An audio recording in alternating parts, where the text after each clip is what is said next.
and reproductive freedom, because we are not going back. She's fighting for social justice, health justice, environmental justice, and she isn't alone. We're all in this fight together.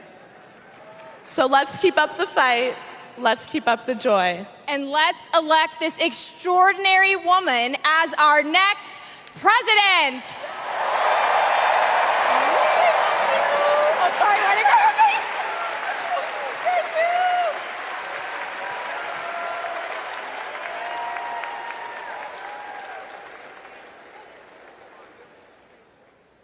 Please welcome actor and comedian D.L. Hughley.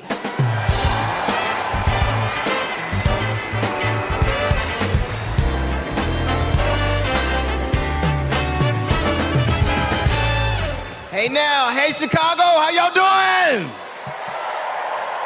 What's happening in California? Now, wait, where those AKAs at? Where they at? You know what? In 3 months, ain't gonna be no living with y'all. I can tell you this, I don't blame Donald Trump for not wanting to debate Kamala. I've been married to a black woman for 40 years and I ain't won one debate.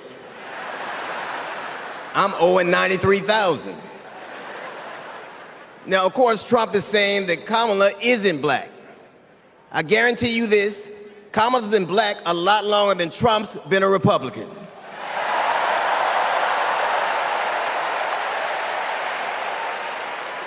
And if he keeps sliding in the polls the way he is, the only way he can keep Kamala out of the White House is if he buys it and refuses to rent it to her.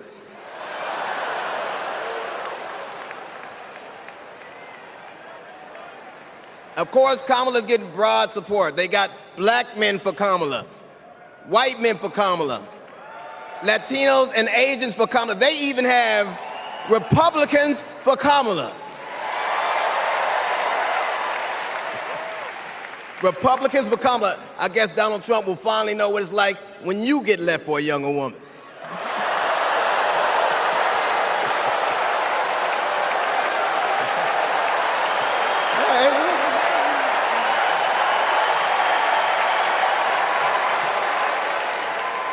But seriously, Kamala knows the truth about the American dream, that hard work is not enough. Hard work alone is not enough to succeed, that you need access and information and opportunity. And she knows that some folks are often denied those very things. As president, she will give each and every one of us a fair shot in life. But I have to admit, I didn't always believe that. I mean, if you told me the 15-year-old me would be on stage supporting a prosecutor and a teacher,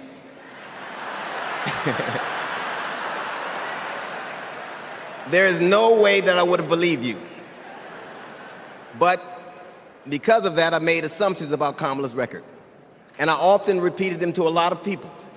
Then one day, Kamala invited me to her house. She put her hand on my shoulder and she asked me to do some research. Something I had never done. Something a lot of people I know had never done before. Imagine attacking someone's character without a single Google search. So I did what I should have done in the first place. I learned that she had done for us exactly what she promised to. I believe that your apology should be as loud as your accusation, and I'm here apologizing in front of the whole damn world.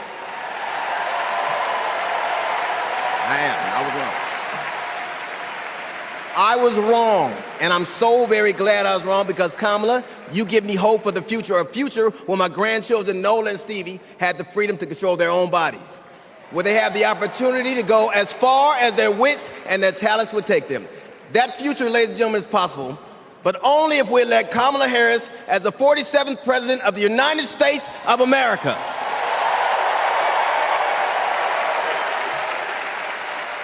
I will say this to you. The best piece of advice I've ever gotten in my entire life is you don't have to know what you will do, just know what you won't. And we won't go back.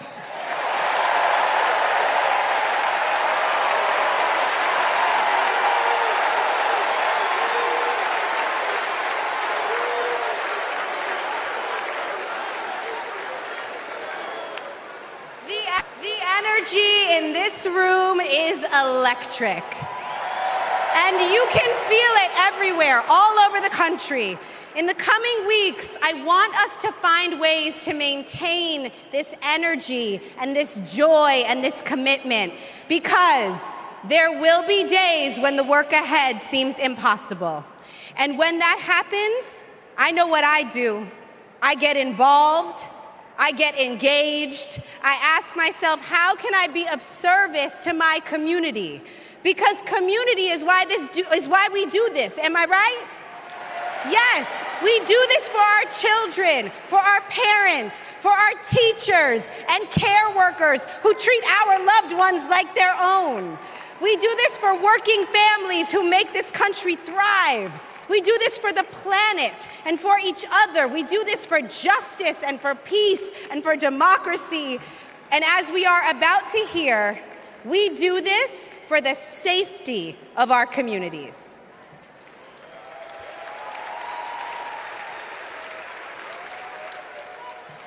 Please welcome Genesee County, Michigan Sheriff Chris Swanson.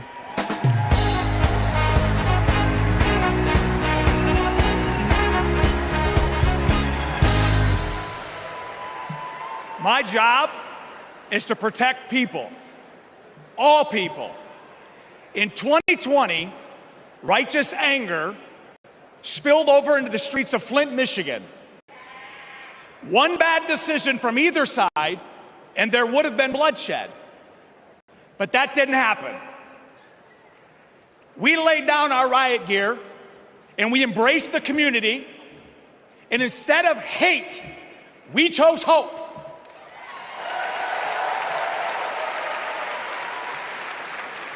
On January 6th, the opposite occurred.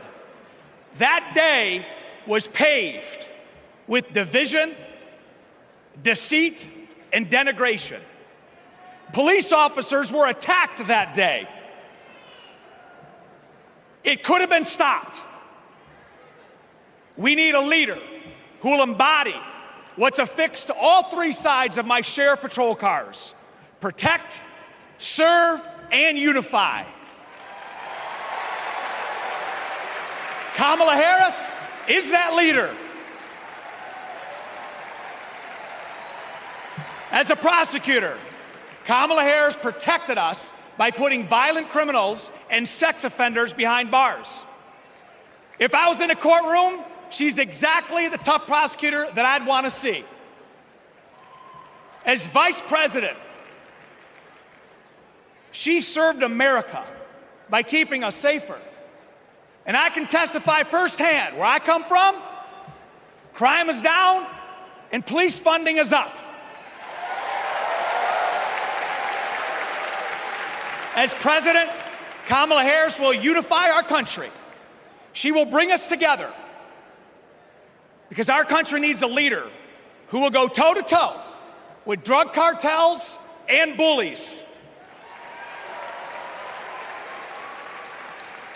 One who has already taken the oath, raised her right hand to advocate for the people.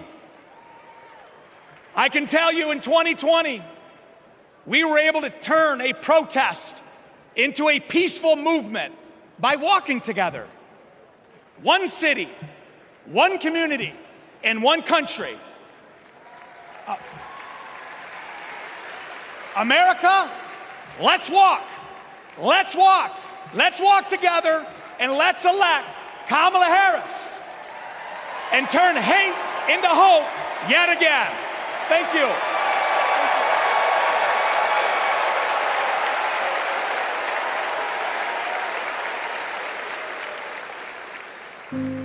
We were contemplating adopting, and then out of nowhere, I got pregnant. Jordan was so much fun as a child. When all of a sudden, Oh my God, somebody's shooting! 3 of those rounds he aimed at Jordan. Jordan didn't deserve to die that way.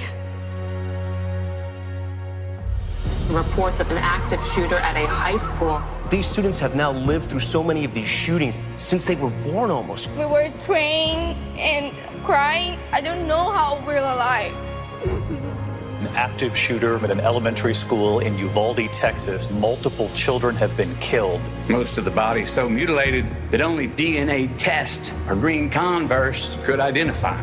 Trump did nothing on guns and was proud of it. There was great pressure on me. We did nothing. After a mass shooting in Iowa, Trump said, I have to get over it. "You never get over it." Kamala Harris and Joe Biden refused to get over it. As district attorney, she got illegal guns off the street. As Attorney General, she took on transnational crime rings and stopped gun trafficking. As Vice President, she helped pass the most sweeping gun violence legislation in 3 decades, keeping guns out of the hands of criminals, expanding background checks, closing loopholes. We'll finally pass red flag laws, universal background checks, and an assault weapons ban. Kamala understands the fight we're in. The power is with the people.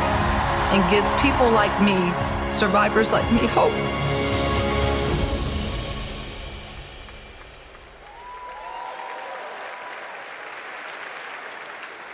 When I worked for Everytown Please for gun welcome safety. Georgia Representative Lucy McBath.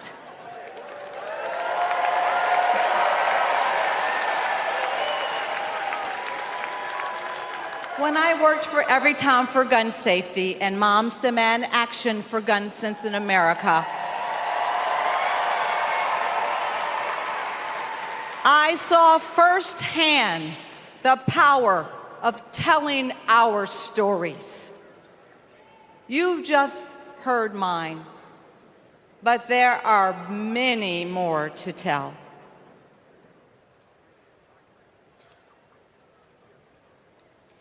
On December 14th, 2012, I walked into Sandy Hook School. I stopped at the office, chatted with my principal, then started my day with my second graders. Suddenly, a loud crash, like metal folding chairs falling. 154 gunshots blaring. Hiding in the coats, trying to sing with my students, trying to read to them, trying to drown out the sounds. Terror, crying, running. I carry that horrific day with me. 20 beautiful first grade children and 6 of my beautiful colleagues were killed. They should still be here.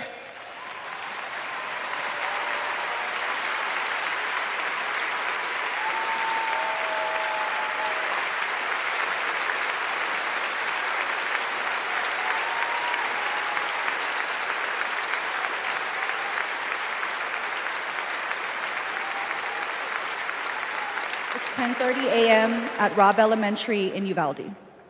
The school is recognizing my 10-year-old daughter, Lexi, for receiving all A's. She receives a Good Citizen Award, and we pose for photos. She wears a St. Mary's sweatshirt and a smile that lights up the room. 30 minutes later, a gunman murders her, 18 classmates, and 2 teachers. We are taken to a private room where police tell us she isn't coming home. Uvalde is national news. Parents everywhere reach for their children. I reach out for the daughter I will never hold again.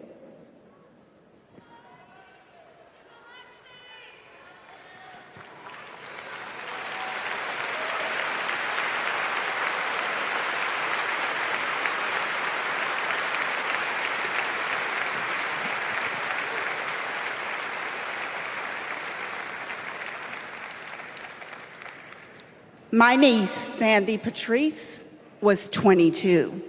She drove to Myrtle Beach for sun and fun and motorcycle parades. Hours later, my phone rang. Shooting on the beach. No one can find Sandy. I stayed calm. You see, my mother, Patricia Ann, had been shot and killed by an abusive partner. I was calm then too. I got to handling business. I called relatives, the police, hospitals, and I kept calling, voice steady, heartbeat pulsing. Then I was connected to the coroner. 10 years of waiting, and Sandy's murder is still unsolved. I'll keep calling, and I'll keep fighting.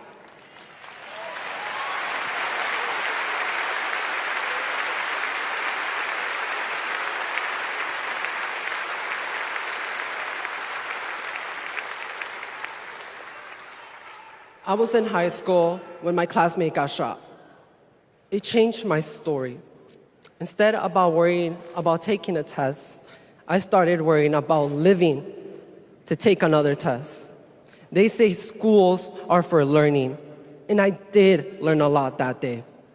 I learned how to run, how to hide and drop, that what happens in the news can happen to me. But I learned something else too, that we can write and must write a new story if we choose to.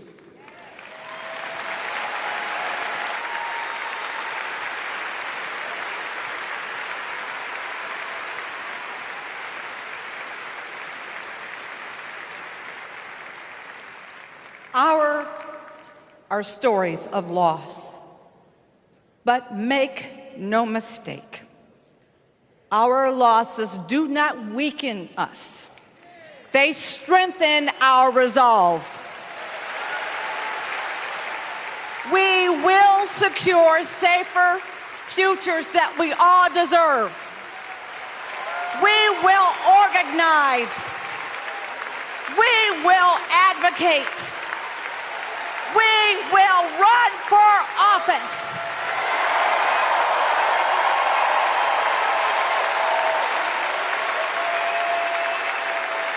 And we will join with Americans from small towns and big cities to keep our communities safe.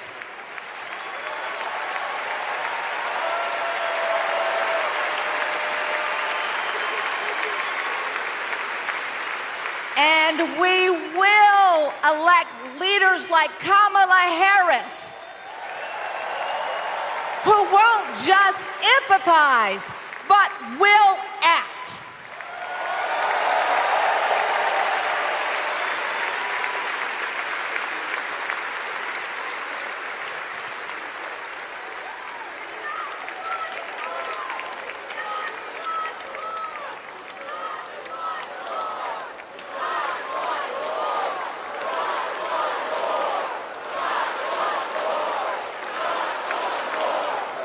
Please welcome former Arizona Representative Gabby Giffords.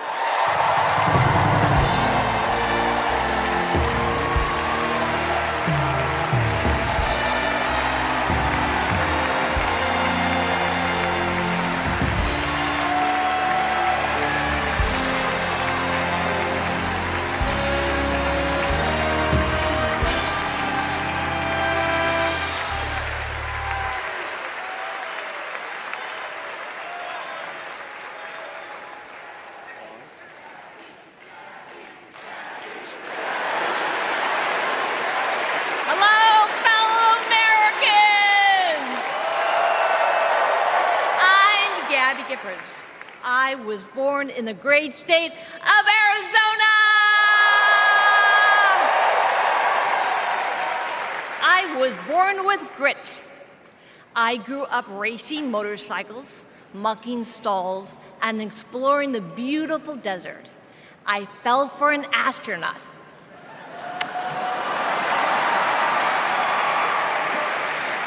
For 5 years, I served in Congress from a swing district. Everybody called me a rising star. Then on January 8th, 2011, a man tried to assassinate me. He shot 19 people. He killed 6. Terrible, terrible day. I almost died, but I fought for my life and I survived.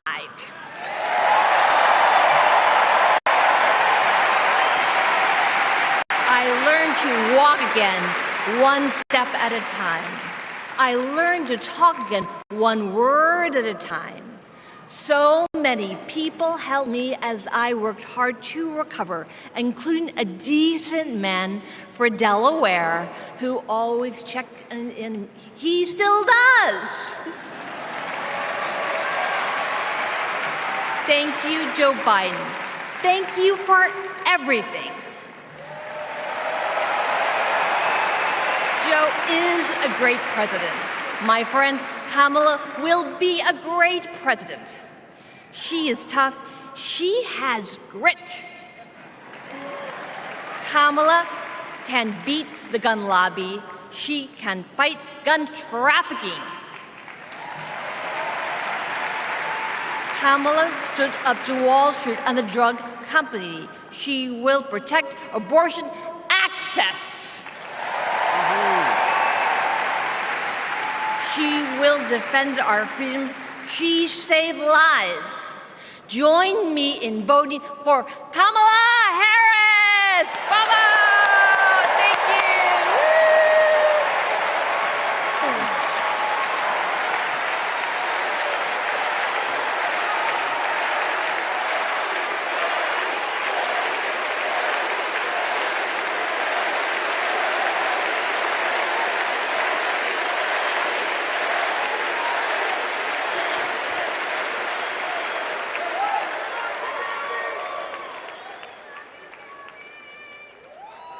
Don't know why, but I feel like I had the honor of meeting Vice President Harris when I got to introduce her when she spoke at my high school about gun violence. Parkland happened, and all I could think about is that I wanted to keep my kids safe. On July 4th, 2022, I was next in line to walk in the Highland Park Independence Day Parade when gunshots erupted.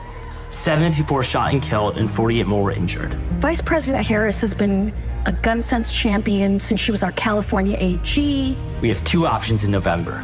We have Kamala Harris, who has already proven her leadership in the Biden-Harris administration. They passed the first ever comprehensive gun reform in 30 years. Meanwhile, Donald Trump has cozied up to the NRA and the gun lobby. I have full confidence in Vice President Harris that she's dedicated to and committed to finding a solution to end gun violence.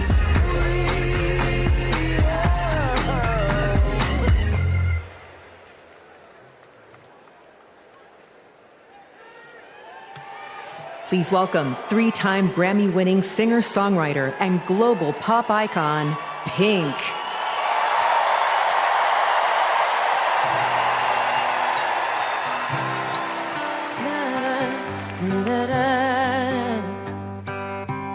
We're searchlights, we can see in the dark.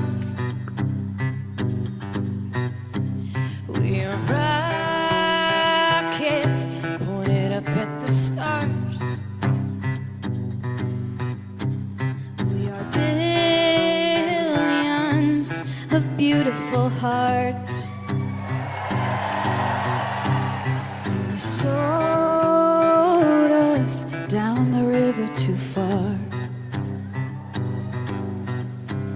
What about us?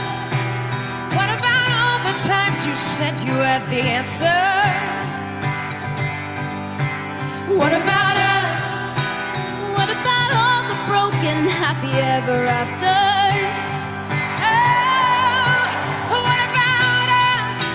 What about all the plans that ended in disaster? What about love? What about trust? What about us? We're problems that want to be solved. We are children that need to be loved. We were willing, we came when you called. But man, you fooled us. Enough is enough. Oh,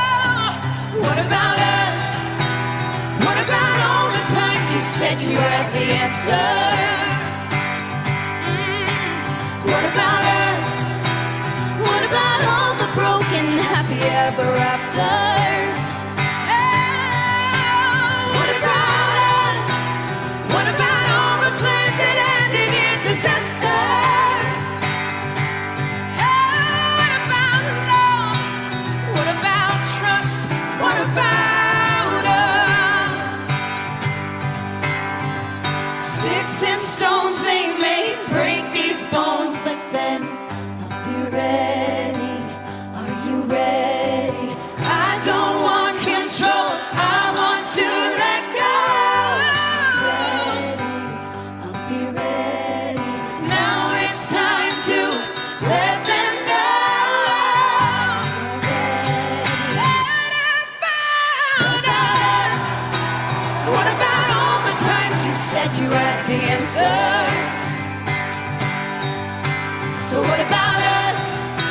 What about all the broken happy ever afters? What about us? What about all the plans that ended in disaster? What about love? What about trust? What about us? What about us? What about us? What about us?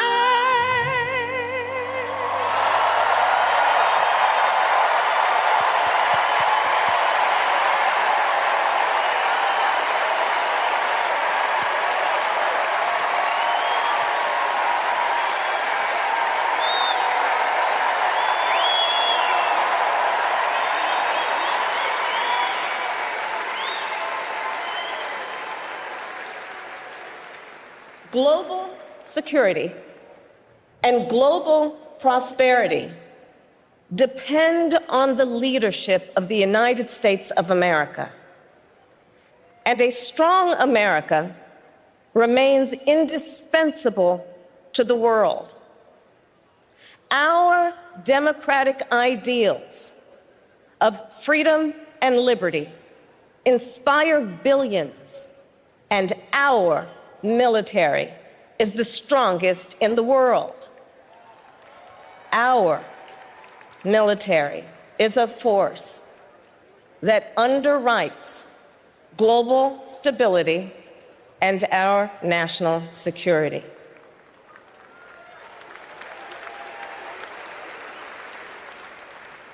Please welcome Arizona Senator Mark Kelly.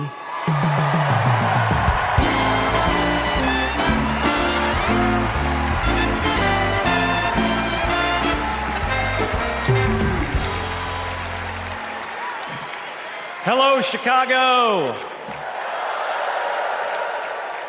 Hello, Democrats.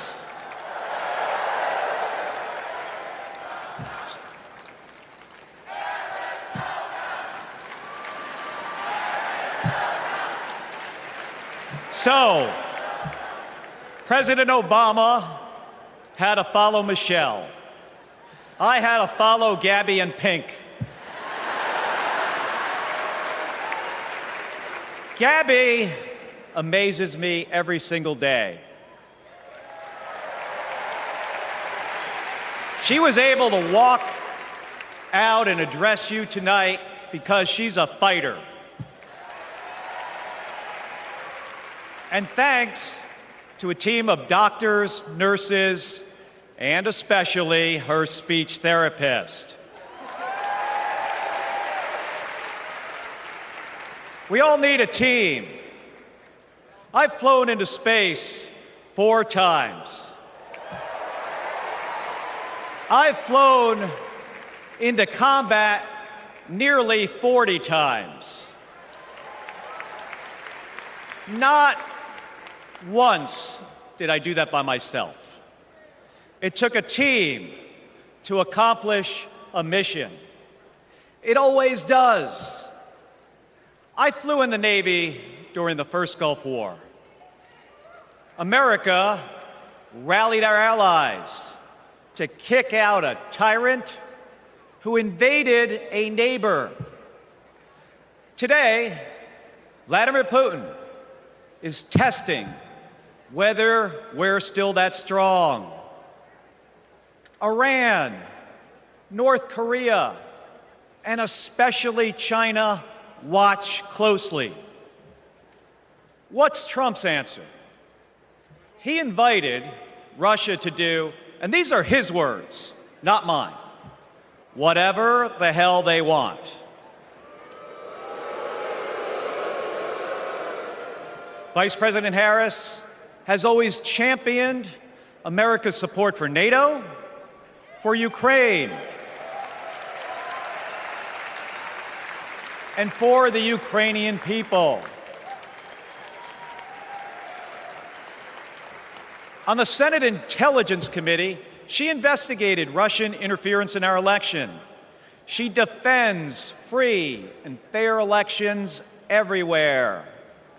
You already know how Trump feels about those. Donald Trump skipped his intelligence briefings. He was too busy sucking up to dictators and dreaming of becoming one himself. Trump thinks that Americans who have made the ultimate sacrifice are suckers and losers.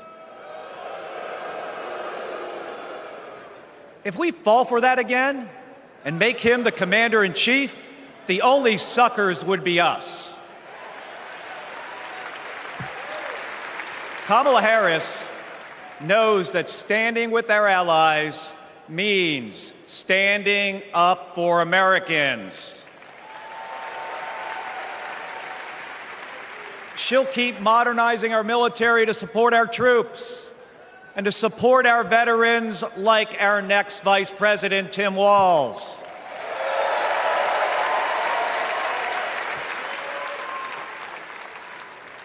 The world laughs at Trump, literally. But folks, it is not funny. When he was president, that meant the world was laughing at us. The threats we face are too serious. The sacrifices our service members make are too sacred. The alliances we've spent decades building are too critical. That's what's at stake now. And the choice isn't even close. But in Arizona and nationwide, this election will be.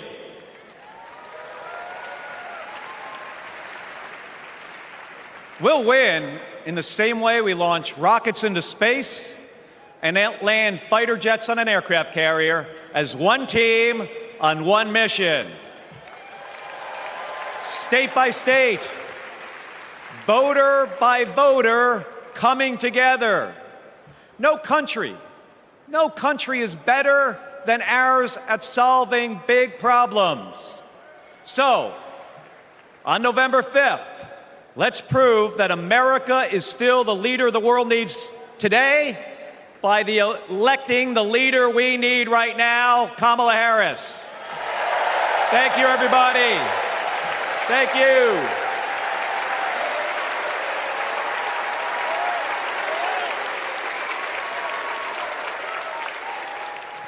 Please welcome former Secretary of Defense Leon Panetta.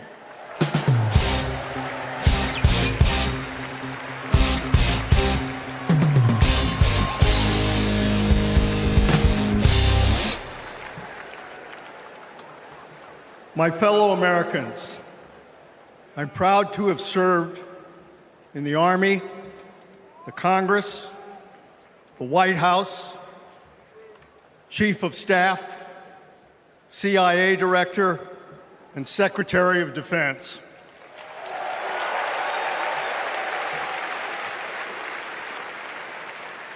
I've looked into the eyes of our warriors and deployed them into battle.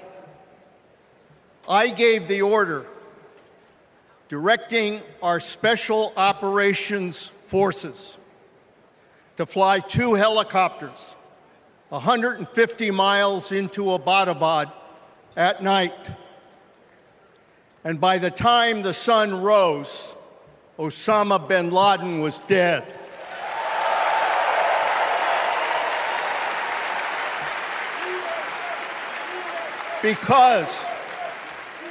Because nobody attacks our country and gets away with it. Nobody.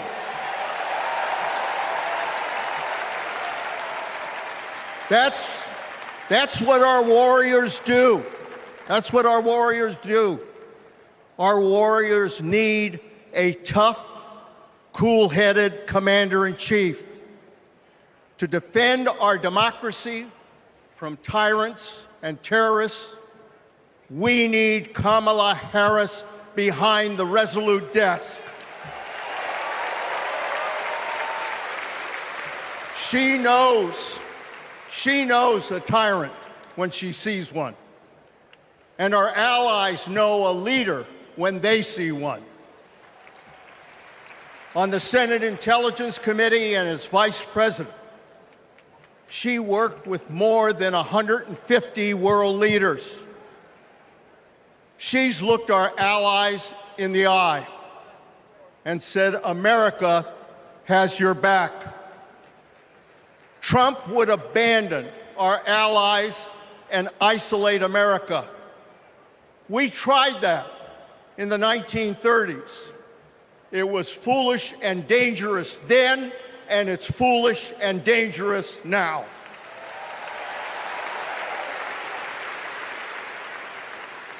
Listen to President Reagan. President Reagan. Isolationism never was and never will be an acceptable response to tyrannical governments. Never. Trump tells tyrants like Putin they can do whatever the hell they want. Kamala Harris tells tyrants, the hell you can, not on my watch. She's worked with President Zelensky to fight back against Russia.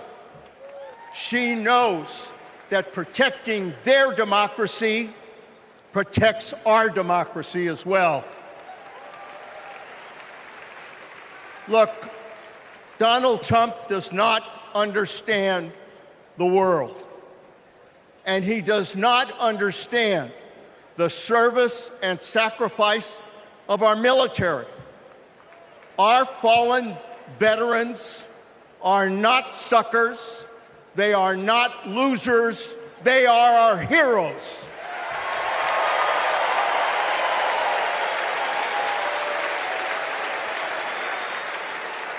Kamala Harris will honor our veterans. And in Tim Walz, we will have a vice president who has served in uniform honorably for 24 years.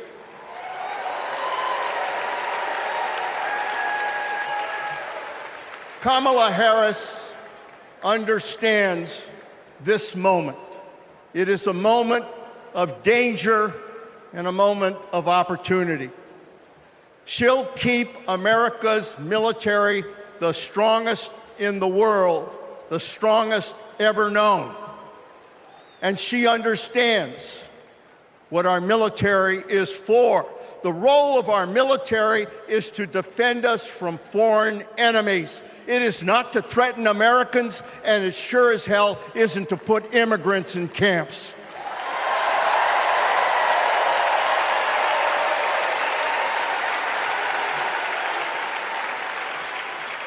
Every president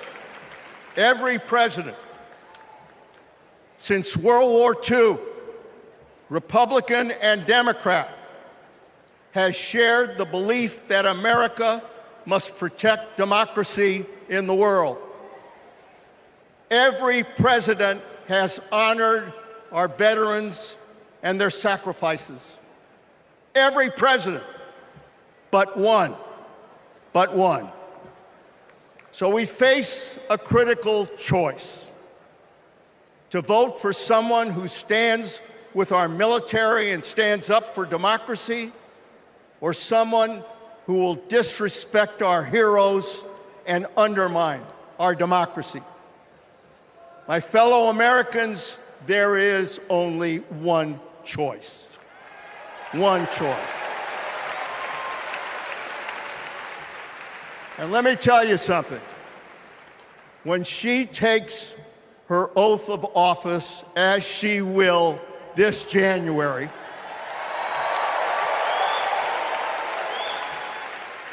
our allies will cheer, our enemies will fear, and we will have a commander-in-chief that we can trust.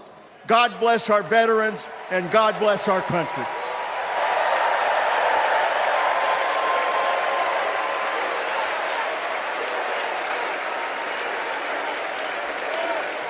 Please welcome Arizona Representative Ruben Gallego.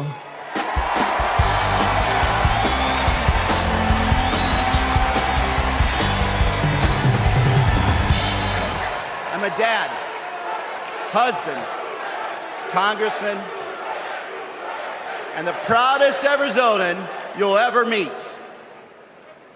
But I am even prouder to be a Marine. Rah!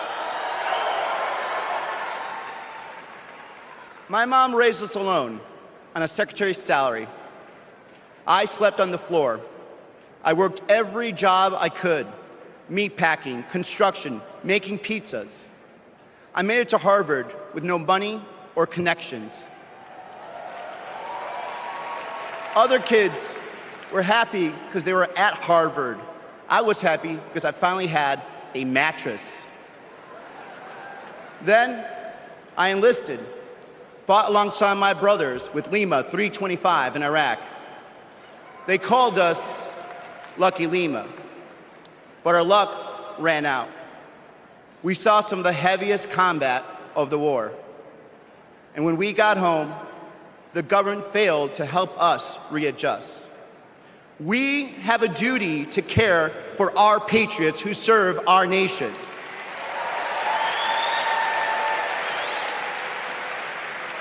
For the Vietnam veteran and Buckeye who relies on the VA for his medication. For the Afghan veteran in Pittsburgh who finally got treatment for his PTSD. For the Marine in Milwaukee who relies on the benefits she earned. For my Navajo brothers and sisters who serve in the Marines with me, I remember you too. Kamala Harris and Tim Walz are fighting for them. Kamala Harris has delivered more benefits to more veterans than ever before, and has achieved the lowest veterans unemployment rate in history. Vice President Harris has stood up for us and our families always. Tim Walz served for 24 years. His passion for veterans earned him respect on both sides of the aisle, and he stands with us too. In fact, let me introduce you to some of the many Democrats who understand what service means, because we put country over politics. We were proud to wear the uniform, and we're proud serving our countries in city halls, state capitals, the U.S. House, and the Senate. These veterans represent the best of our country. We stand united as veterans, Democrats, and patriots to fight for everyone who serves.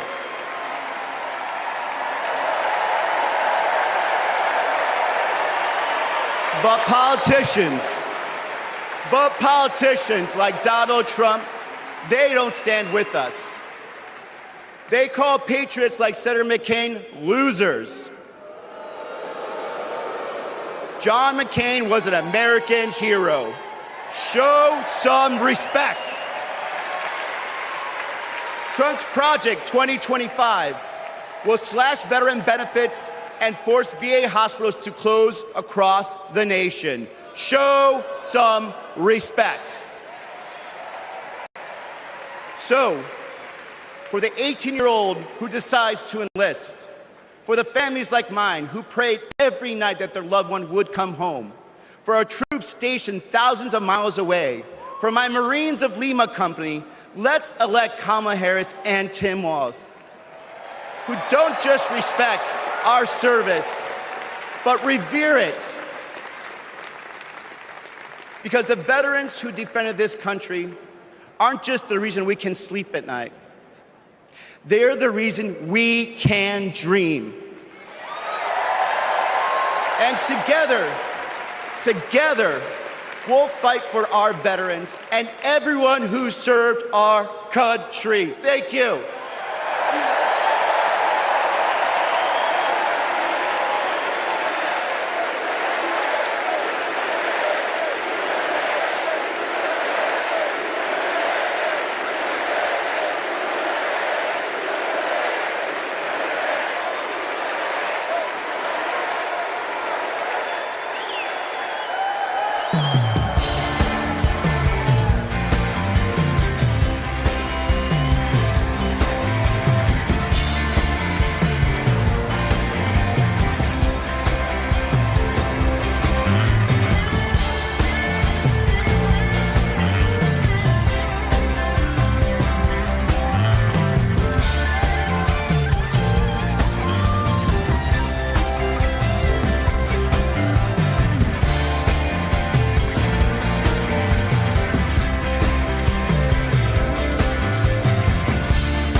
Please welcome Michigan Governor Gretchen Whitmer.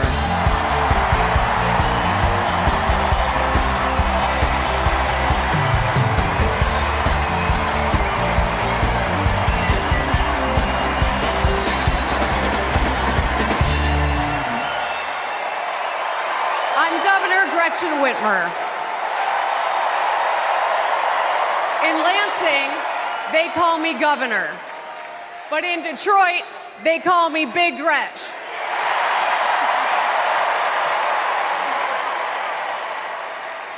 Donald Trump called me that woman from Michigan as an insult.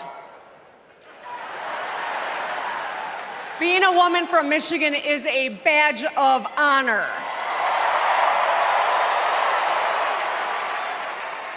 Like women across America, we just GSD. Get stuff done. At 29, I joined the sandwich generation. Sandwiched between working and raising my newborn and caring for my mom, who was dying from brain cancer. It was hard, but not extraordinary. It's life. Those nights reminded me who I was fighting for. People just trying to make it. Kamala Harris knows who she's fighting for, too. She took care of her mom, who also battled cancer. As president, she'll fight to lower the cost of health care and elder care for every family. She's lived a life like ours. She knows us. Donald Trump doesn't know you at all. You think he understands that when your car breaks down, you can't get to work? No. His first word was probably chauffeur. You think he's ever had to take items out of the cart before checking out? Hell, you think he's ever been to a grocery store? That's what the chauffeur is for. But Kamala Harris, she gets us. She sees us. She is us.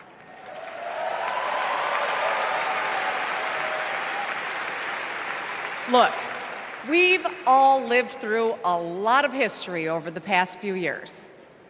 Floods and fires, an attempted coup, a plot, and a pandemic. It's exhausting. We don't know what the next 4 years will bring. But what we do know is this. Through it all, your life won't stop. you're going to have to get to work, pick up the kids, and pay your bills. And then one day, when you're just trying to get everyone out the door, a news alert goes off. Something happened. Something hit the fan. You'll ask, is my family going to be okay? And then you'll ask, who the hell is in charge? What if it's him? What if it's that man from Mar-a-Lago?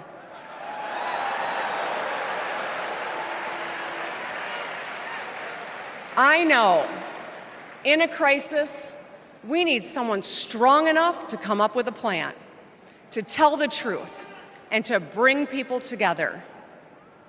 Right now, before the crisis, is when we get to choose. Why wouldn't we choose the leader who's tough, tested, and a total badass?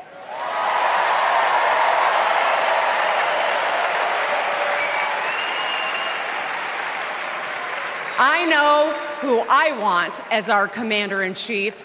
America, let's choose Kamala Harris.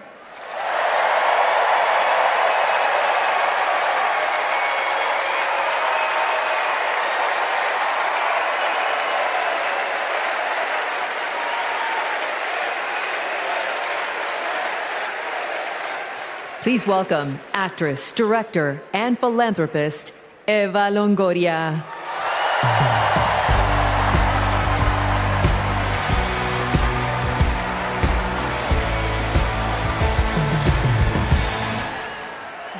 Hello, Chicago! Yes! I am so excited to be here tonight. What an honor to be part of this historic moment, and y'all are part of it.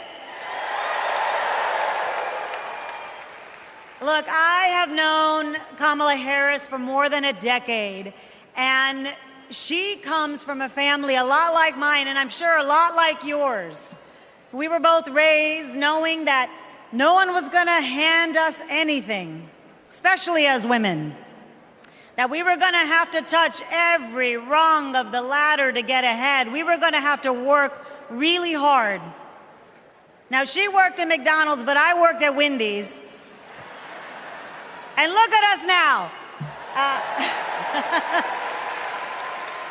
You see, Kamala and I were able to see beyond the horizon because our families supported our big dreams.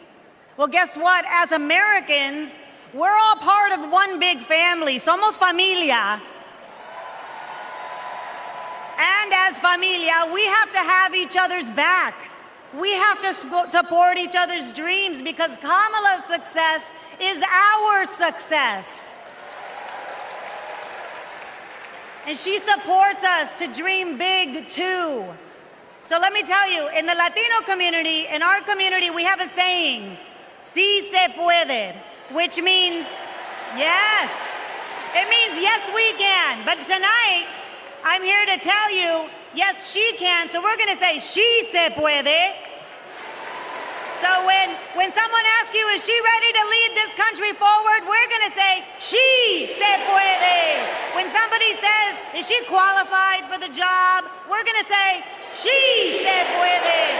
When somebody asks, is she going to be the first female president of the United States? We're going to say, she se puede. Our voices, our vote, we're going to decide this election. And let me tell you, the energy tonight isn't just here in Chicago, it's all across the country. People are gathered at watch parties everywhere to celebrate Kamala Harris. Say hello. Yes. All right. We know how to work, so let's get to work. Let's turn all of this enthusiasm and joy into action between now and November 5th. Let's go. She se puede. She se puede.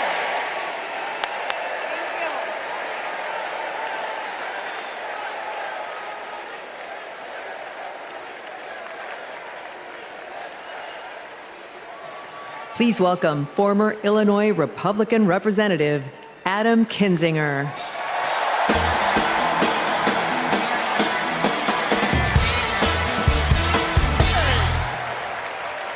Hey, good evening. Good evening. Thank you, thank you, thank you. I'm Adam Kinzinger, and I am proud to be in the trenches with you as part of this sometimes awkward alliance that we have to defend truth, defend democracy, and decency. I was just a kid when I was drawn to the party of Ronald Reagan, to his vision of a strong America, the shining city on a hill. I was a Republican for 12 years in Congress, and I still hold on to the label. I never thought I'd be here, but listen, you never thought you'd see me here, did you? But I've learned something about the Democratic Party, and I want to let my fellow Republicans in on the secret. The Democrats are as patriotic as us.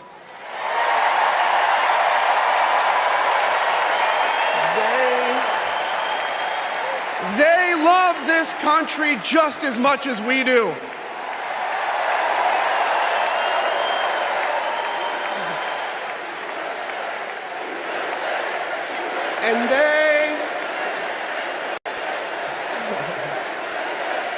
And they are as eager to defend American values at home and abroad as we conservatives have ever been. I was relieved to discover that because I've learned something about my party too, something I couldn't ignore. The Republican Party is no longer conservative. It has switched its allegiance from the principles that gave it purpose to a man whose only purpose is himself. Donald Trump is a weak man pretending to be strong. He is a small man pretending to be big. He's a faithless man pretending to be righteous. He's a perpetrator who can't stop playing the victim. He puts on, listen, he puts on quite a show, but there is no real strength there. As a conservative and a veteran, I believe true strength lies in defending the vulnerable. It's in protecting your family. It's in standing up for our Constitution and our democracy. That is the soul of being a conservative. It used to be the soul of being a Republican, but Donald Trump has suffocated the soul of the Republican Party. His fundamental weakness has coursed through my party like an illness, sapping our strength, softening our spine, whipping us into a fever that has untethered us from our values. Our democracy was frayed by the events of January 6th, as Donald Trump's deceit and dishonor led to a siege on the United States Capitol. That day, I stood witness to a profound sorrow, the desecration of our sacred tradition of peaceful transition of power, tarnished by a man too fragile, too vain, and too weak to accept defeat.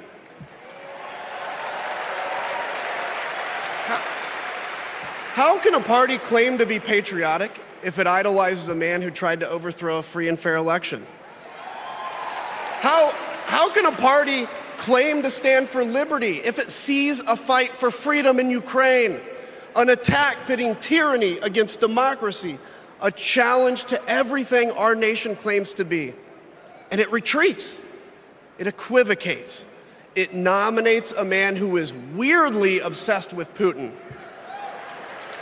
And his running mate who said, quote, "I don't care what happens in Ukraine."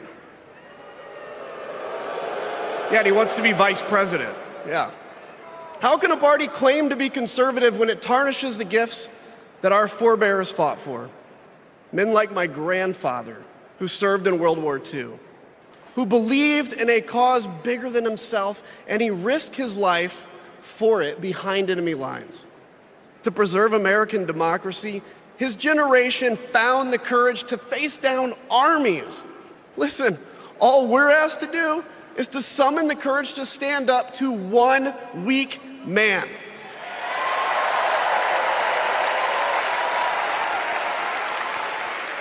Some have questioned why I've taken the stand I have. The answer is really simple, ladies and gentlemen. We must put country first. And tonight, as a Republican speaking before you, I'm putting our country first.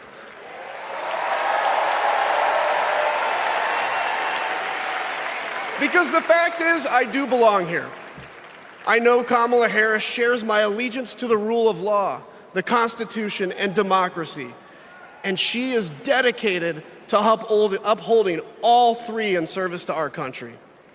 Whatever policies we disagree on pale in comparison with those fundamental matters of principle, of decency, and of fidelity to this nation.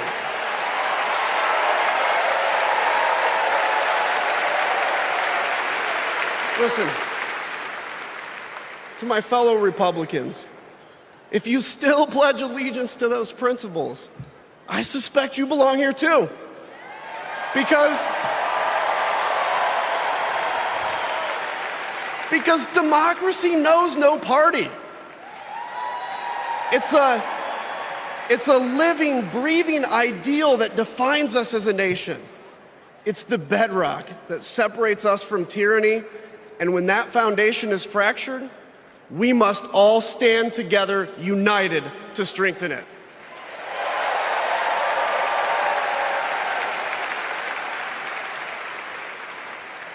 If you think those principles are worth defending, then I urge you, make the right choice. Vote for our bedrock values, and vote for Kamala Harris. God bless you.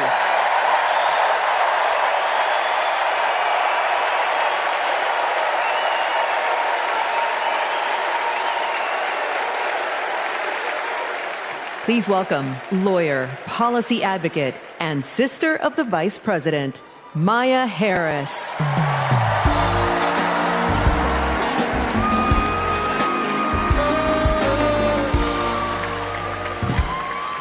Hello, Chicago. In 1958, a 19-year-old from India left the only country she'd ever known to chart her own path in America. She came here to pursue an education, but she stayed here to build a life. Her name was Dr. Shamala Gopalan Harris.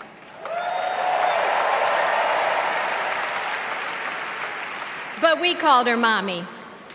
Mommy was so many things to so many people.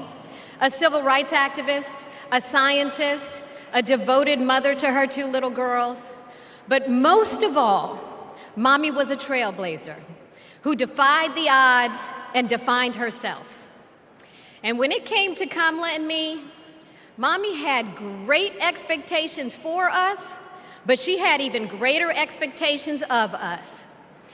She raised us to believe that we could be and do anything. And we believed her. You see, Mommy understood the power and the possibility that come with knowing and showing who you truly are. She knew we could be the authors of our own stories, just as she'd been the author of her own. Mommy's journey and the opportunity that she wanted for Kamala and me, that's a distinctly American story. We may all have different histories, different struggles, or different perspectives, but what binds us together is the fervent desire to be free, to fulfill our God-given potential. Kamala's entire life has been about fighting for each of us to have that freedom. And like so many Americans, Kamala knows what it's like to be underestimated and be counted out. She knows what it's like to be the underdog and yet still beat the odds. And now, she has created so much electricity, so much optimism, so much joy throughout the nation, and it is why we need her leadership in this historic moment.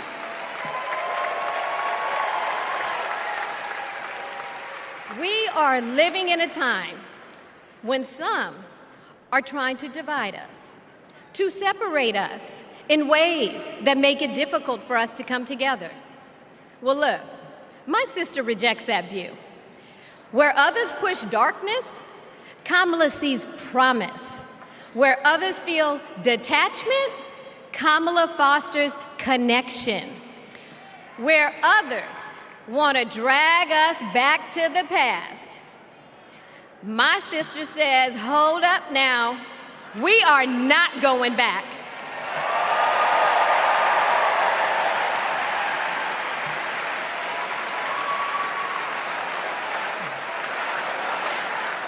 Because Kamala understands we have so much more in common than what separates us.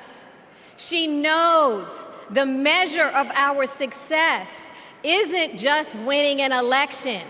It's about who we bring along and lift up in the process.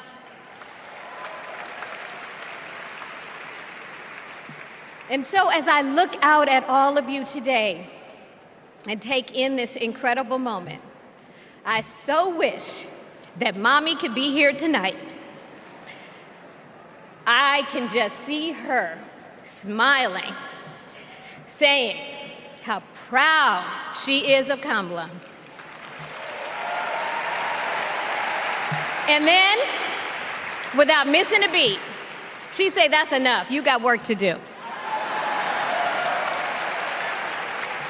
She would tell all of us to roll up our sleeves and get to work, to elect a leader who sees the potential in each of us, a leader who cares for all of us, a leader who fights for every one of us. Our Democratic nominee, my big sister, the next President of the United States, Kamala Harris.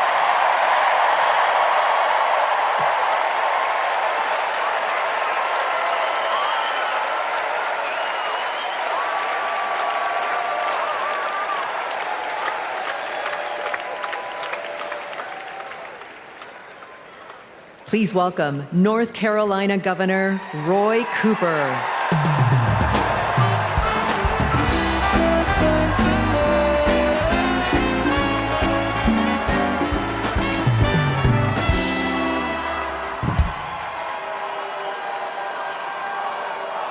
Hello, America.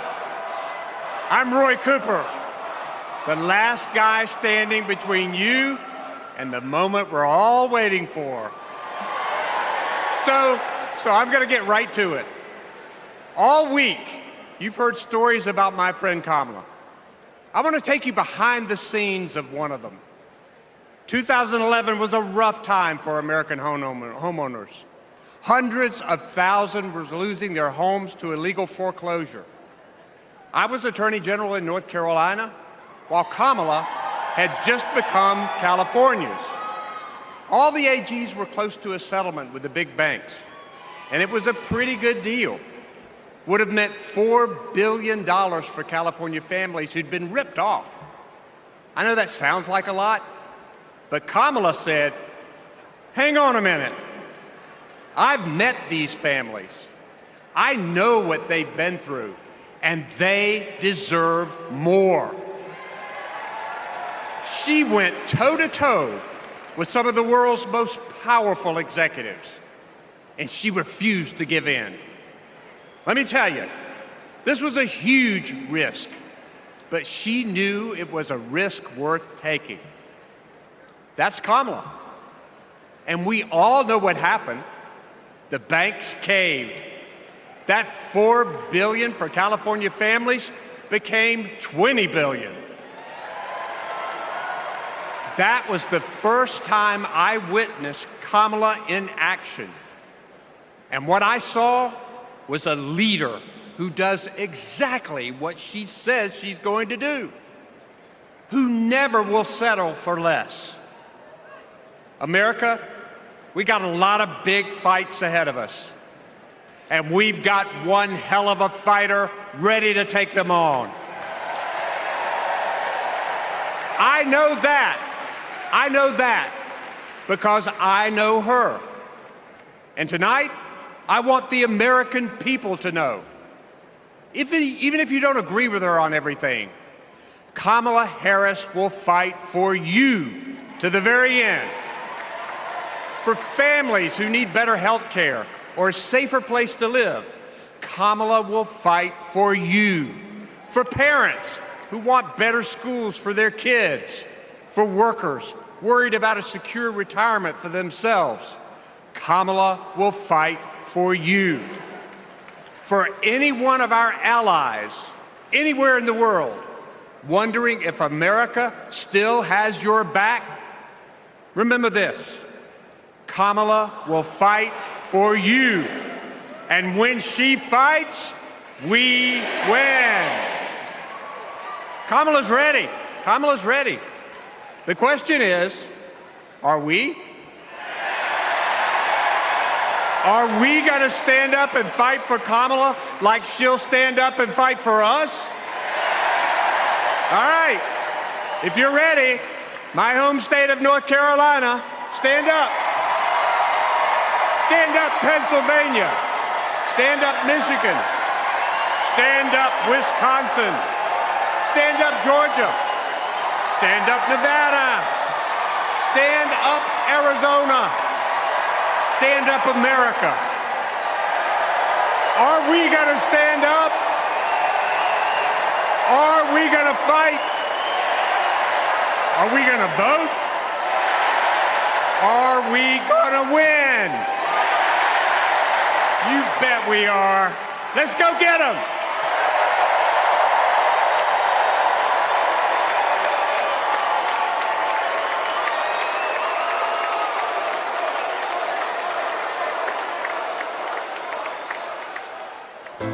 She grew up in a tight-knit neighborhood. It was the kind of place where your neighbor would look after you when school let out, where your first grade teacher would show up at your law school graduation. It's where Kamala Harris learned what it means to be in the middle class, making every paycheck count.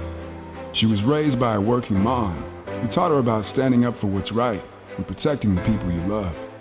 Kamala carries the lessons of our mother, the fighting spirit of our mother, the compassion. She was all of 5 feet tall. If you met her, you would have thought she was 7 feet tall. And our mother, if I'd ever come home complaining about anything, she wouldn't have it. The first thing she'd say is, well, just stop the complaining. Just tell me what you're going to do about it.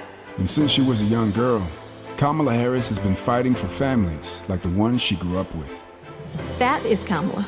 She can't help herself from standing up for people and standing up for what she thinks is right. She has been that way our whole lives. Being a protector is what led her to become a prosecutor.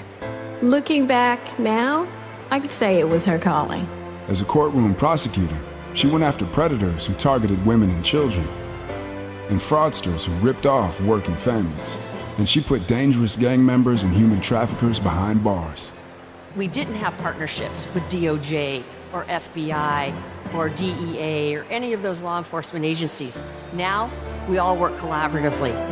She was the person who built the foundation in how we do criminal justice in America. As Attorney General of California, she held the big Wall Street banks accountable for fraud, winning $20 billion for California families. She took on one of the largest for-profit colleges that was scamming students. And in the Senate, she fought for her constituents with the determination of a prosecutor, standing up for reproductive freedom. Can you think of any laws that give the government the power to make decisions about the male body? I'm not thinking of any right now, Senator. She fought to keep our children safe from the terror of gun violence. How many of you guys had to have a drill where you learned about how you need to hide in a closet or crouch in a corner in the event that there is a mass shooter? Look at that. Look at that. On the Intelligence Committee, she defended our nation against foreign adversaries. And in 2020, she made history as the first woman to be elected Vice President of the United States.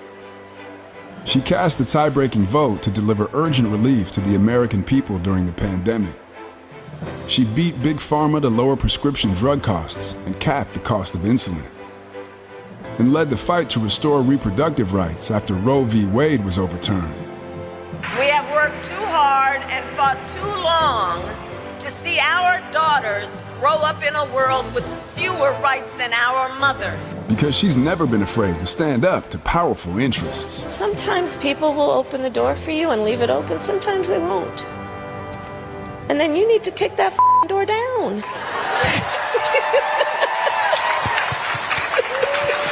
Excuse my language. Now, she's running for president, still fighting for families like the one she grew up with. Our campaign is about saying we trust the people.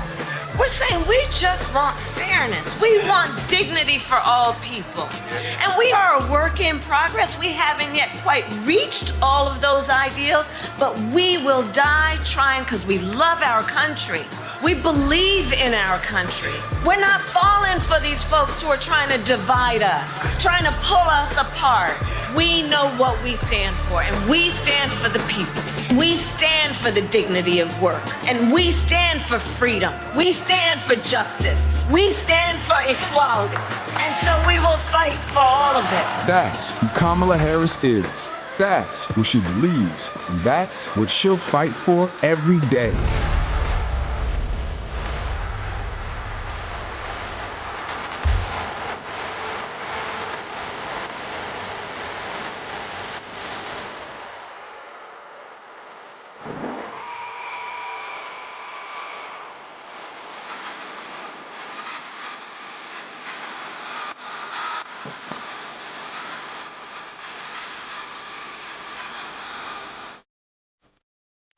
Please welcome the Democratic nominee for president, Vice President of the United States of America, Kamala Harris.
Thank you, everyone. Thank you. Thank you. Thank you. Thank you all.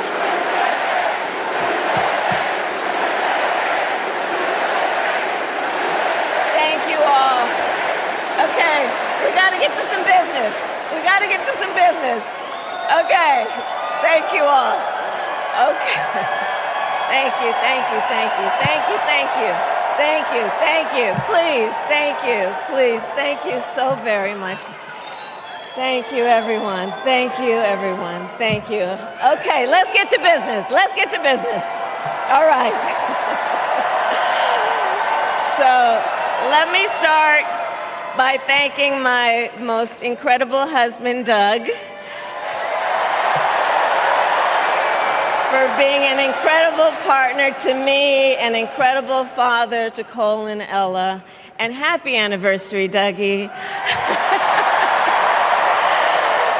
I love you so very much. To our President Joe Biden, when I think about the path that we have traveled together, Joe, I am filled with gratitude. Your record is extraordinary, as history will show, and your character is inspiring. And Doug and I love you and Jill and are forever thankful to you both.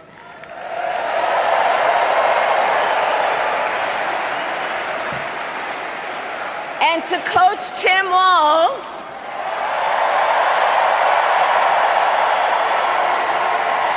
you are going to be an incredible vice president. And to the delegates and everyone who has put your faith in our campaign, your support is humbling. So, America, the path that led me here in recent weeks was no doubt unexpected. But I'm no stranger to unlikely journeys. So, my mother, our mother, Kamala Harris, had one of her own. And I miss her every day, and especially right now. And I know she's looking down smiling.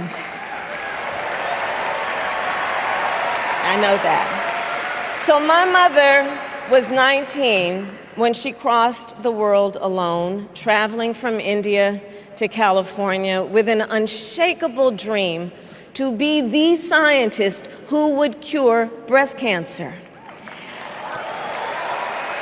When she finished school, she was supposed to return home to a traditional arranged marriage. But as fate would have it, she met my father, Donald Harris, a student from Jamaica.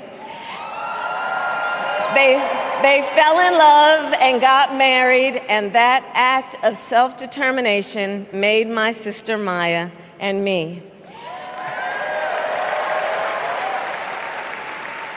Growing up, we moved a lot. I will always remember that big Mayflower truck packed with all our belongings, ready to go to Illinois, to Wisconsin, and wherever our parents' jobs took us. My early memories of our parents together are very joyful ones.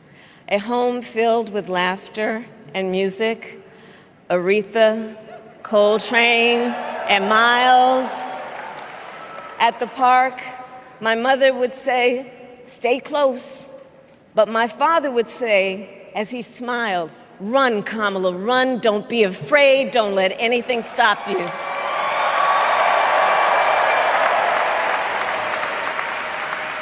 From my earliest years, he taught me to be fearless.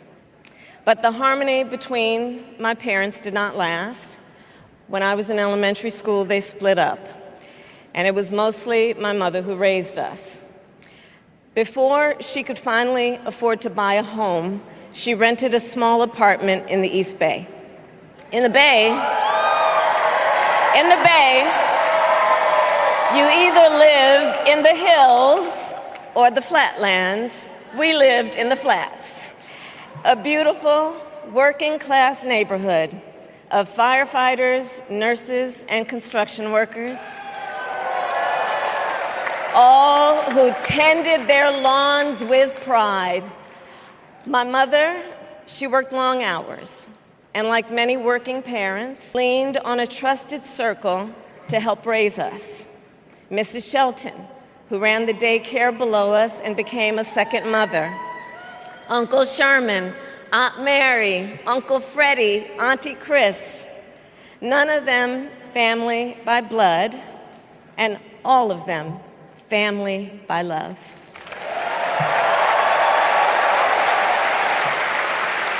Family who taught us how to make gumbo, how to play chess, and sometimes even let us win.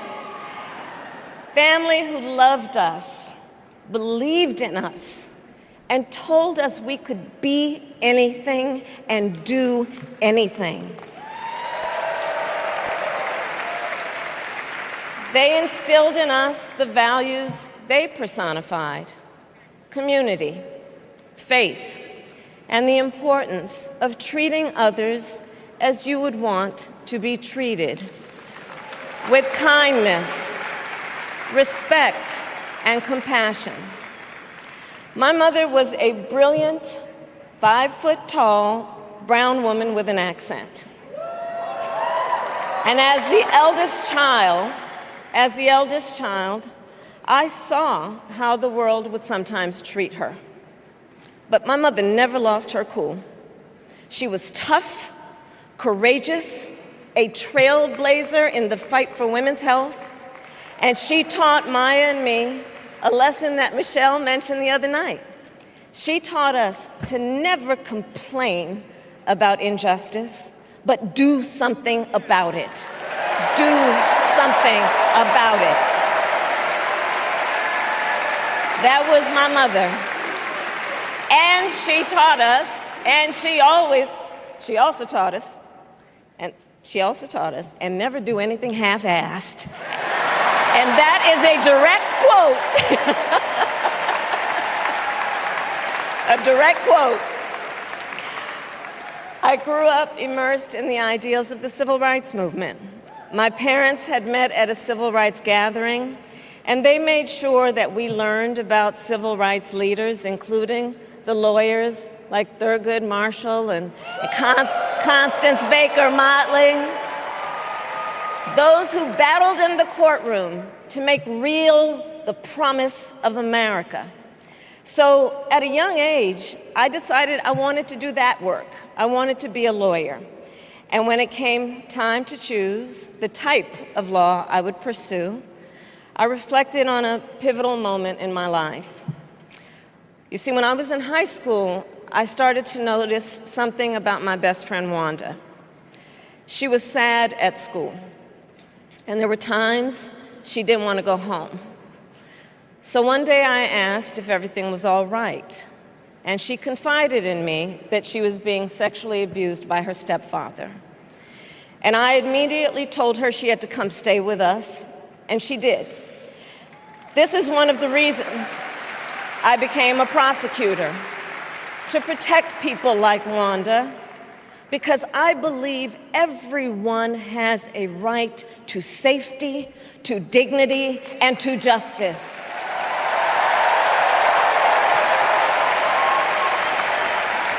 As a prosecutor, when I had a case, I charged it not in the name of the victim, but in the name of the people. For a simple reason.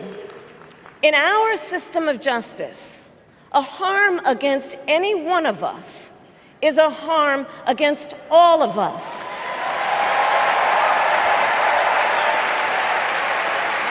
And I would often explain this to console survivors of crime, to remind them no one should be made to fight alone. We are all in this together. And every day, in the courtroom, I stood proudly before a judge, and I said 5 words: Kamala Harris for the people.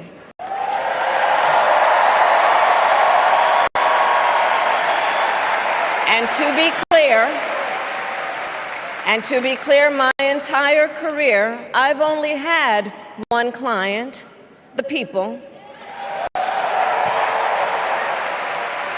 And so, on behalf of the people, on behalf of every American, regardless of party, race, gender, or the language your grandmother speaks, on behalf of my mother and everyone who has ever set out on their own unlikely journey, on behalf of Americans like the people I grew up with, people who work hard, chase their dreams, and look out for one another, on behalf of everyone whose story could only be written in the greatest nation on earth, I accept your nomination to be President of the United States of America.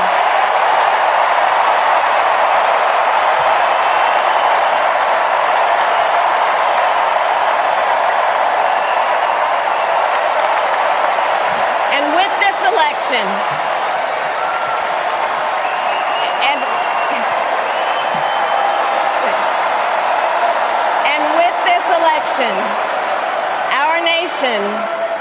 our nation with this election has a precious, fleeting opportunity to move past the bitterness, cynicism, and divisive battles of the past, a chance to chart a new way forward. Not as members of any one party or faction, but as Americans. And let me say, I know there are people of various political views watching tonight, and I want you to know, I promise to be a president for all Americans. You can always trust me to put country above party and self, to hold sacred America's fundamental principles, from the rule of law to free and fair elections to the peaceful transfer of power.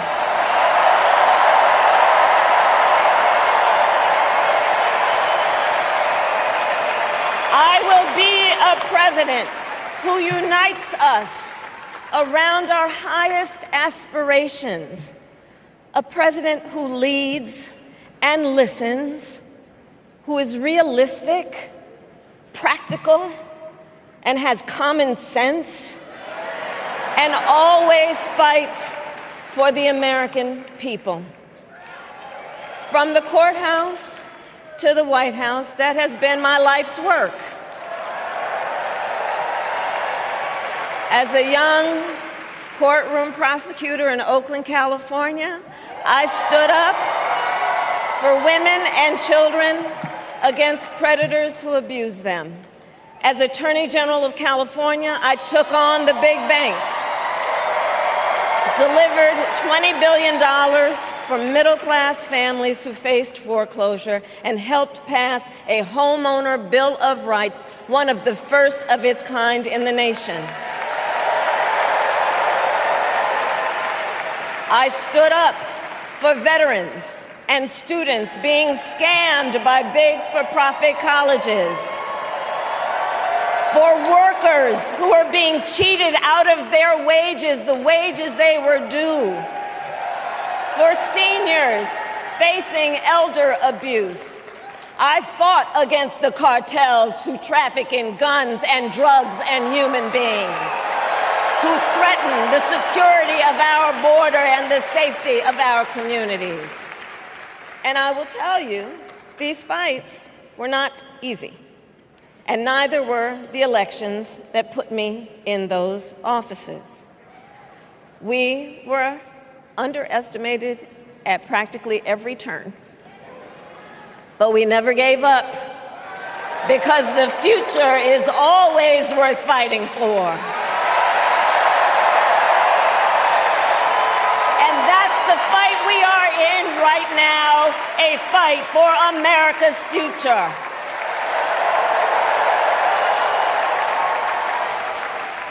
Fellow Americans, this election is not only the most important of our lives, it is one of the most important in the life of our nation. In many ways, Donald Trump is an unserious man. But the consequences of putting Donald Trump back in the White House are extremely serious. Consider not only the chaos and calamity when he was in office, but also the gravity of what has happened since he lost the last election. Donald Trump tried to throw away your votes. When he failed, he sent an armed mob to the United States Capitol, where they assaulted law enforcement officers. When politicians in his own party begged him to call off the mob and send help, he did the opposite. He fanned the flames. And now, for an entirely different set of crimes, he was found guilty of fraud by a jury of everyday Americans and separately found liable for committing sexual abuse. And consider what he intends to do if we give him power again. Consider his explicit intent to set free violent extremists who assaulted those law enforcement officers at the Capitol. His explicit intent to jail journalists, political opponents, and anyone he sees as the enemy. His explicit intent to deploy our active duty military against our own citizens. Consider the power he will have, especially after the United States Supreme Court just ruled that he would be immune from criminal prosecution. Just imagine Donald Trump with no guardrails,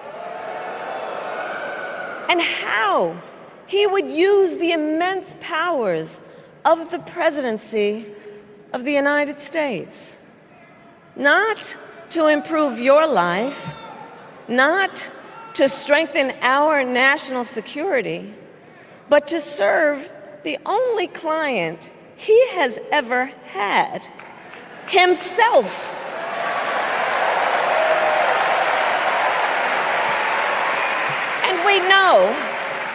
And we know what a second Trump term would look like. It's all laid out in Project 2025, written by his closest advisors, and its sum total is to pull our country back to the past.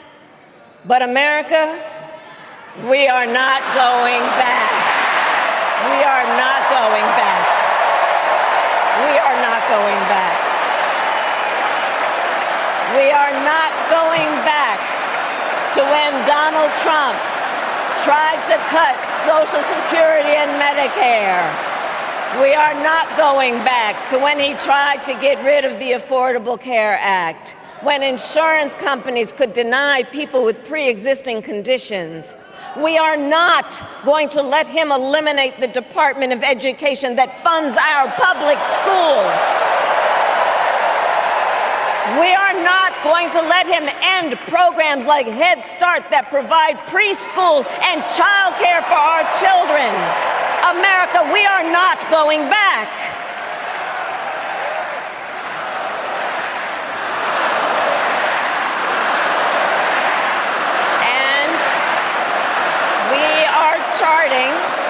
And we are charting a new way forward.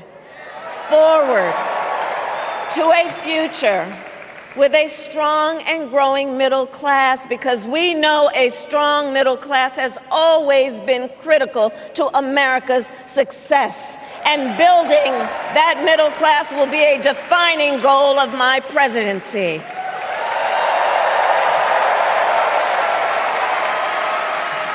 And I'll tell you, this is personal for me. The middle class is where I come from. My mother kept a strict budget. We lived within our means, yet we wanted for little. And she expected us to make the most of the opportunities that were available to us and to be grateful for them. Because, as she taught us, opportunity is not available to everyone.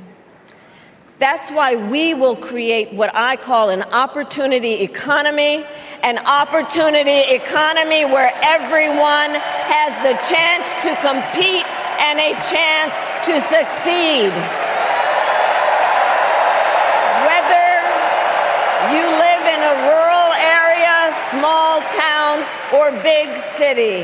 And as president, I will bring together labor and workers and small business owners and entrepreneurs and American companies to create jobs, to grow our economy, and to lower the cost of everyday needs like health care and housing and groceries. We will provide access to capital for small business owners and entrepreneurs and founders. And we will end America's housing shortage and protect Social Security and Medicare. Now compare that to Donald Trump, because I think everyone here knows he doesn't actually fight for the middle class. He doesn't actually fight for the middle class. Instead, he fights for himself and his billionaire friends. And he will give them another round of tax breaks that will add up to $5 trillion to the national debt. And all the while, he intends to enact what in effect is a national sales tax, call it a Trump tax, that would raise prices on middle-class families by almost $4,000 a year. Well, instead of a Trump tax hike, we will pass a middle-class tax cut that will benefit more than 100 million Americans.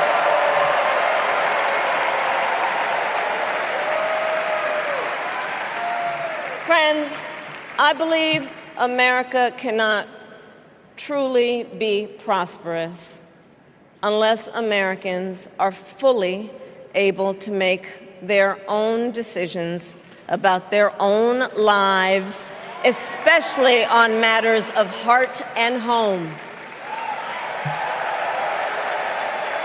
But tonight, in America, too many women are not able to make those decisions. And let's be clear about how we got here. Donald Trump handpicked members of the United States Supreme Court to take away reproductive freedom. And now he brags about it. In his words, quote, "I did it and I'm proud to have done it," end quote. Well, I'll tell you, over the past 2 years, I've traveled across our country, and women have told me their stories. Husbands and fathers have shared theirs. Stories of women miscarrying in a parking lot, developing sepsis, losing the ability to ever again have children, all because doctors are afraid they may go to jail for caring for their patients. Couples just trying to grow their family, cut off in the middle of IVF treatments. Children who have survived sexual assault, potentially being forced to carry a pregnancy to term. This is what's happening in our country because of Donald Trump. And understand, he is not done. As a part of his agenda, he and his allies would limit access to birth control, ban medication abortion, and enact a nationwide abortion ban with or without Congress. And get this, he plans to create a national anti-abortion coordinator and force states to report on women's miscarriages and abortions. Simply put, they are out of their minds.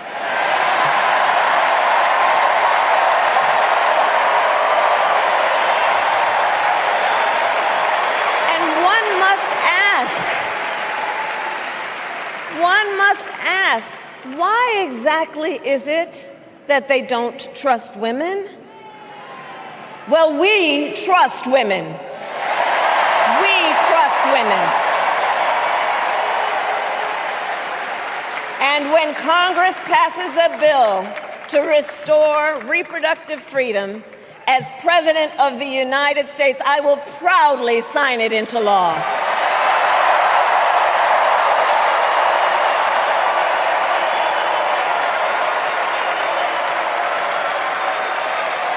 In this election, many other fundamental freedoms are at stake. The freedom to live safe from gun violence in our schools, communities, and places of worship. The freedom to love who you love openly and with pride. The freedom to breathe clean air and drink clean water and live free from the pollution that fuels the climate crisis. And the freedom that unlocks all the others, the freedom to vote. With this election, we finally have the opportunity to pass the John Lewis Voting Rights Act and the Freedom to Vote Act.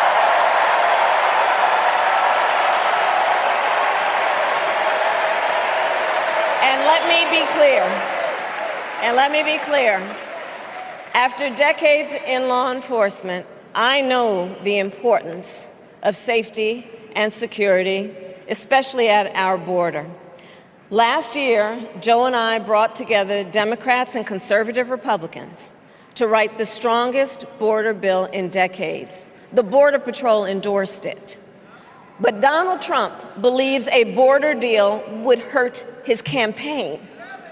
So he ordered his allies in Congress to kill the deal. Well, I refuse to play politics with our security, and here is my pledge to you. As president, I will bring back the bipartisan border security bill that he killed, and I will sign it into law. I know we can live up to our proud heritage as a nation of immigrants and reform our broken immigration system. We can create an earned pathway to citizenship and secure our border.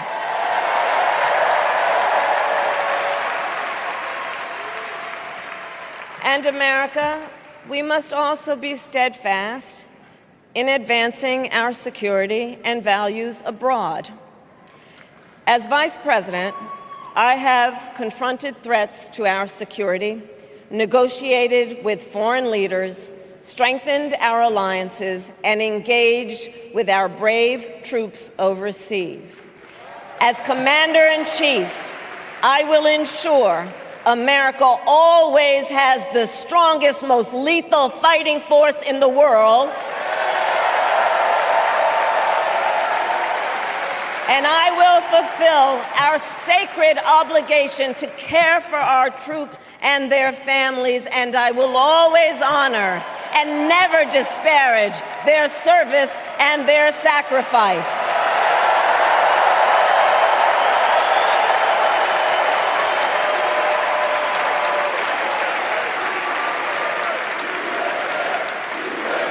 I will make sure that we lead the world into the future on space and artificial intelligence, that America, not China, wins the competition for the 21st century, and that we strengthen, not abdicate, our global leadership. Trump, on the other hand, threatened to abandon NATO. He encouraged Putin to invade our allies, said Russia could, quote, do whatever the hell they want. 5 days before Russia attacked Ukraine, I met with President Zelensky to warn him about Russia's plan to invade. I helped mobilize a global response, over 50 countries, to defend against Putin's aggression.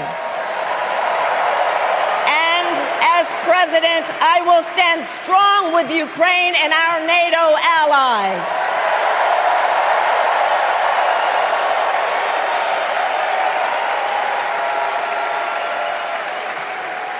With respect to the war in Gaza, President Biden and I are working around the clock, because now is the time to get a hostage deal and a ceasefire deal done.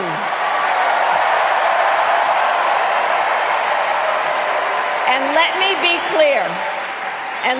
be clear, I will always stand up for Israel's right to defend itself, and I will always ensure Israel has the ability to defend itself, because the people of Israel must never again face the horror that a terrorist organization called Hamas caused on October 7,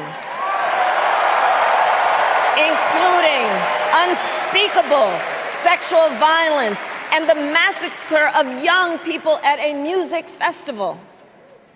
At the same time, what has happened in Gaza over the past 10 months is devastating.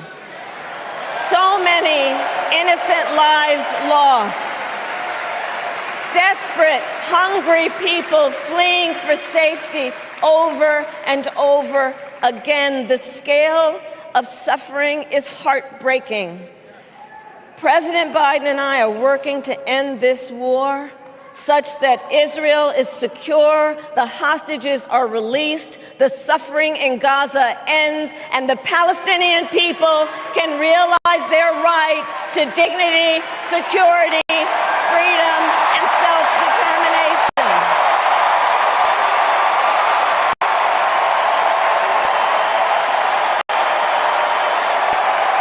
And know this, I will never hesitate to take whatever action is necessary to defend our forces and our interests against Iran and Iran-backed terrorists. I will not cozy up to tyrants and dictators like Kim Jong-un, who are rooting for Trump,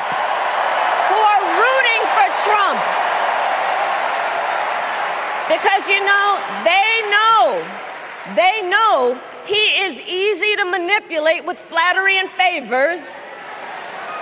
They know Trump won't hold autocrats accountable because he wants to be an autocrat himself. And as president, I will never waver in defense of America's security and ideals, because in the enduring struggle between democracy and tyranny, I know where I stand and I know where the United States belongs.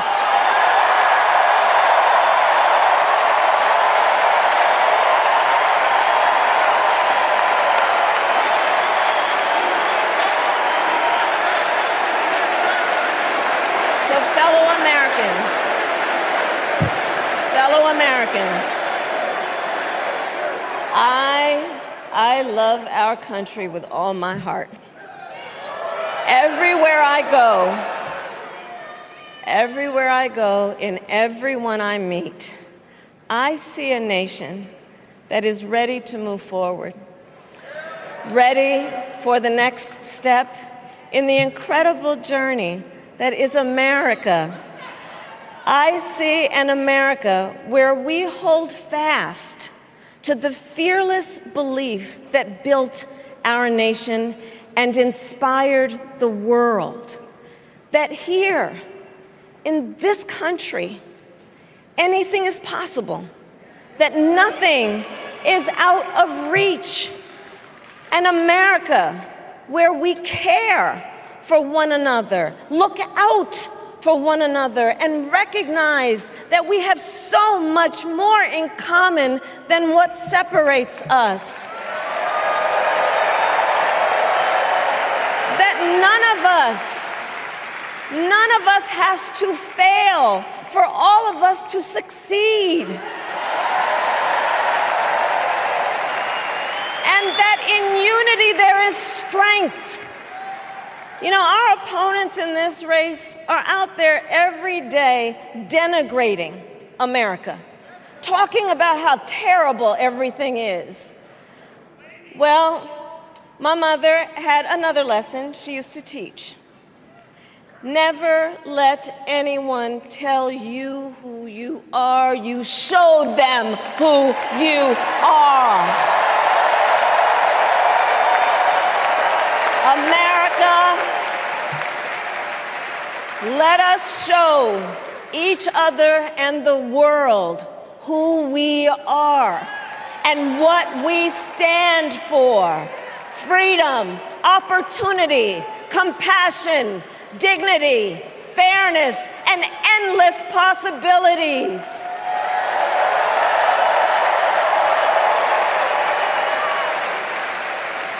We are the heirs to the greatest democracy in the history of the world.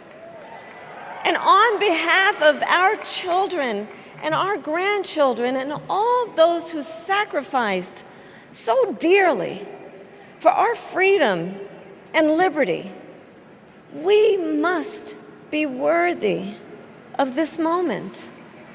It is now our turn to do what generations before us have done, guided by optimism and faith, to fight for this country we love, to fight for the ideals we cherish, and to uphold the awesome responsibility that comes with the greatest privilege on earth, the privilege and pride of being an American.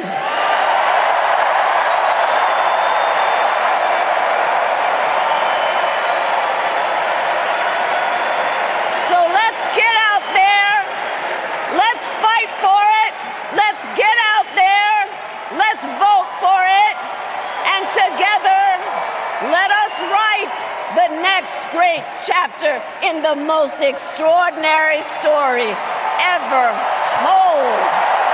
Thank you. God bless you, and may God bless the United States of America. Thank you all.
Thank you. Thank you.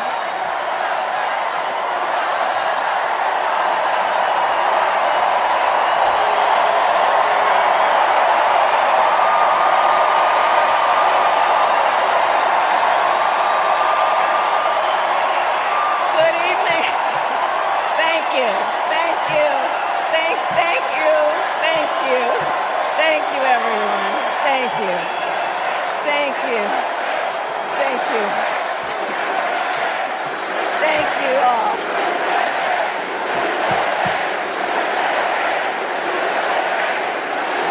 Thank you all. Okay, we got to get to some business. We got to get to some business. Okay, thank you all. Okay. Thank you, thank you, thank you, thank you, thank you. Thank you, thank you, please, thank you, please, thank you so very much. Thank you, everyone. Thank you, everyone. Thank you. Okay, let's get to business. Let's get to business. All right.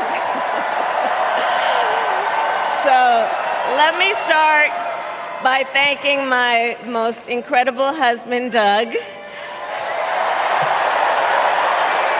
for being an incredible partner to me, an incredible father to Cole and Ella, and happy anniversary, Dougie. I love you so very much. To our President Joe Biden, when I think about the path that we have traveled together, Joe, I am filled with gratitude. Your record is extraordinary, as history will show, and your character is inspiring. And Doug and I love you and Jill and are forever thankful to you both.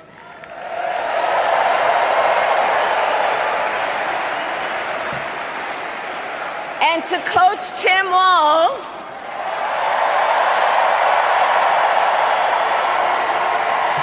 you are going to be an incredible vice president. And to the delegates and everyone who has put your faith in our campaign, your support is humbling. So, America, the path that led me here in recent weeks was no doubt unexpected. But I'm no stranger to unlikely journeys. So, my mother, our mother, Kamala Harris, had one of her own. And I miss her every day, and especially right now. And I know she's looking down smiling. I know that. So my mother was 19 when she crossed the world alone, traveling from India to California with an unshakable dream to be the scientist who would cure breast cancer. When she finished school, she was supposed to return home to a traditional arranged marriage. But as fate would have it, she met my father, Donald Harris, a student from Jamaica. They fell in love and got married, and that act of self-determination made my sister Maya and me. Growing up, we moved a lot. I will always remember that big Mayflower truck packed with all our belongings, ready to go to Illinois, to Wisconsin, and wherever our parents' jobs took us. My early memories of our parents together are very joyful ones. A home filled with laughter and music, Aretha, Coltrane, and Miles. At the park, my mother would say, "Stay close." But my father would say, as he smiled, "Run, Kamala, run. Don't be afraid. Don't let anything stop you."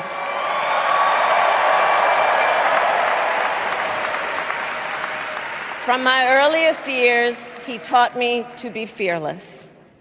But the harmony between my parents did not last. When I was in elementary school, they split up. And it was mostly my mother who raised us. Before she could finally afford to buy a home, she rented a small apartment in the East Bay. In the Bay, you either live in the hills or the flatlands. We lived in the flats. A beautiful, working-class neighborhood of firefighters, nurses, and construction workers, all who tended their lawns with pride. My mother, she worked long hours, and like many working parents, leaned on a trusted circle to help raise us. Mrs. Shelton, who ran the daycare below us and became a second mother.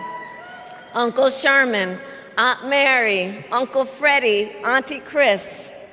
None of them family by blood, and all of them family by love.